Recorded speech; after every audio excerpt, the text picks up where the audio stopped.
EP. Jayarajan ജാവദേക്കറുമായുള്ള കൂടിക്കാഴ്ചയിൽ ഇപ്പോൾ CPIയും അതൃപ്തി രേഖപ്പെടുത്തിക്കൊണ്ട് രംഗത്ത് വന്നിട്ടുണ്ട്. ഇ.പിയുടെ തുറന്നു പറച്ചിൽ മുന്നണിയുടെ വിശ്വാസ്യത നഷ്ടപ്പെടുത്തിയെന്നാണ് CPIയുടെ ഭാഗത്തു നിന്ന് ഇപ്പോൾ ഉണ്ടായിരിക്കുന്നത്. ഇതിന്റെ കൂടുതൽ വിശദാംശങ്ങൾ നൽകാൻ തിരുവനന്തപുരത്ത് നിന്നും വിഷ്ണു കരുണാകരൻ നമ്മളോടൊപ്പം ചേരുന്നുണ്ട്. വിഷ്ണു, CPIM നടപടിയെടുത്തില്ലെങ്കിൽ നടപടി ആവശ്യപ്പെടാനുള്ള ഒരു നീക്കമാണ് CPIയുടെ ഭാഗത്ത് നിന്നുണ്ടാകുന്നതെന്നാണ് അറിയാൻ കഴിയുന്നത്. എന്തൊക്കെയാണ് വിശദാംശങ്ങൾ? ശ്രുതി, ഇ.പി. ജയരാജൻ പ്രകാശ് ജാവദേക്കറുമായി കൂടിക്കാഴ്ച നടത്തിയതിൽ CPIക്കും അതൃപ്തിയുണ്ട് എന്ന് തന്നെയാണ് ഇപ്പോൾ വ്യക്തമാകുന്നത്.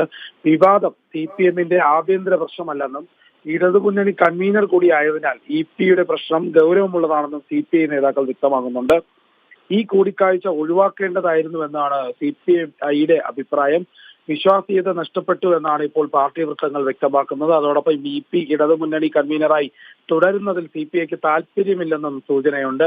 അതുകൊണ്ട് തന്നെ CPMന്റെ തീരുമാനത്തിലാണ് ഇപ്പോൾ കാര്യങ്ങൾ വിട്ടിരിക്കുന്നത്. എന്നാൽ CPM ഏതെങ്കിലും തരത്തിൽ നടപടിയെടുക്കാതെ വിഷയം നീണ്ടുപോവുകയാണെങ്കിൽ അത് നടപടിയെടുക്കണം എന്നുള്ള ആവശ്യപ്പെട്ട് കത്ത് നൽകേണ്ടി വന്നാൽ അതും ചെയ്യാൻ തയ്യാറാണെന്നാണ് CPIയുടെ തീരുമാനം.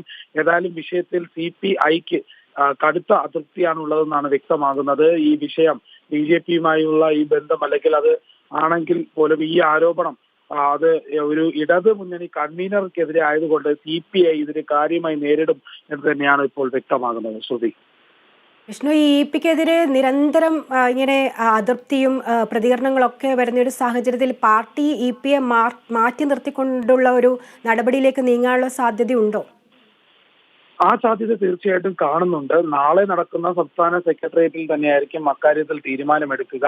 നേരത്തെ തന്നെ ഇ.പിക്കെതിരായ ഒരു ആരോപണം ആദ്യകാലത്ത് മുതൽ തന്നെ ഒന്നാം പിണറായി സർക്കാരിന്റെ സമയത്ത് തന്നെ ഇ.പിയുടെ ബന്ധു നിയമനവുമായി ബന്ധപ്പെട്ട കാര്യത്തിൽ വലിയ തിരിച്ചടി നേരിടേണ്ടി വന്നിട്ടുണ്ട്. ഇ.പി ആ സമയം ബന്ധു നിയമനവുമായി ബന്ധപ്പെട്ട ആരോപണത്തിൽ ഇടപെടുകയും ഈ ആരോപണത്തിൽ പെട്ടുപോകുന്ന സാഹചര്യമുണ്ടായിരുന്നു. ആ സമയത്ത് കേന്ദ്ര നേതൃത്വം മുൻകൈ എടുത്ത് സംസ്ഥാന നേതൃത്വവുമായി ബന്ധപ്പെട്ട് ചേർന്ന് നടത്തിയ ചർച്ചകൾക്കൊടുവിൽ അദ്ദേഹത്തെ മന്ത്രിസ്ഥാനത്ത് നിന്ന് നീക്കിയിരുന്നു. അതുകൊണ്ട് തന്നെ ഇപ്പോൾ വീണ്ടും ഇത് അദ്ദേഹത്തിന്റെ വെളിപ്പെടുത്തൽ, അല്ലെങ്കിൽ അദ്ദേഹത്തിന്റെ വിശദീകരണം തൃപ്തികരമല്ല എന്നുണ്ടെങ്കിൽ തീർച്ചയായിട്ടും പാർട്ടി നേതൃത്വം കടുത്ത നടപടിയിലേക്ക് തന്നെ കടക്കുമെന്ന് തന്നെയാണ് വ്യക്തമാകുന്നത്. CPMനെ സംബന്ധിച്ചിടത്തോളം ഒരു വ്യക്തി ഇത്തരത്തിലുള്ള കാര്യങ്ങൾ പാർട്ടി നേതൃത്വത്തെ അറിയിക്കാതെ ചെയ്യുകയാണെങ്കിലോ വലിയൊരു വീഴ്ച നേതൃത്വത്തിലിരിക്കുന്ന ഒരാളുടെ ഭാഗത്തുനിന്ന് ഉണ്ടാവുകയോ ചെയ്താൽ തീർച്ചയായിട്ടും നടപടി സ്വീകരിക്കുന്ന ഒരു നിലപാട് തന്നെ ആയിരിക്കും. അതുകൊണ്ട് തീർച്ചയായിട്ടും നടപടി ഉണ്ടായിരിക്കും എന്ന് തന്നെയാണ് ഇപ്പോഴും ലഭിക്കുന്ന സൂചന.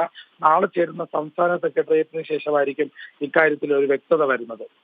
ശ്രുതി, വ്യക്തമാണ്. എന്തായാലും CPIയും അതൃപ്തി രേഖപ്പെടുത്തി രംഗത്തെത്തിയിട്ടുണ്ട്. ഇ.പിയുടെ തുറന്നു പറച്ചിൽ മുന്നണിയുടെ വിശ്വാസ്യത നഷ്ടപ്പെടുത്തിയെന്നാണ് CPIയുടെ ഭാഗത്തു നിന്നുണ്ടായിരിക്കുന്നത്. CPIM നടപടിയെടുത്തില്ലെങ്കിൽ നടപടി ആവശ്യപ്പെടാനും CPI നീക്കമുണ്ട്. എന്തായാലും ഇ.പിയെ മാറ്റി നിർത്തിയുള്ള ഒരു നടപടിയിലേക്ക് നീങ്ങുമോ എന്ന് നാളത്തെ യോഗത്തിന് ശേഷം അറിയാൻ സാധിക്കുമെന്നാണ് അറിയുന്ന വിവരങ്ങളാണ് വിഷ്ണു കരുണാകരൻ നൽകിയത്.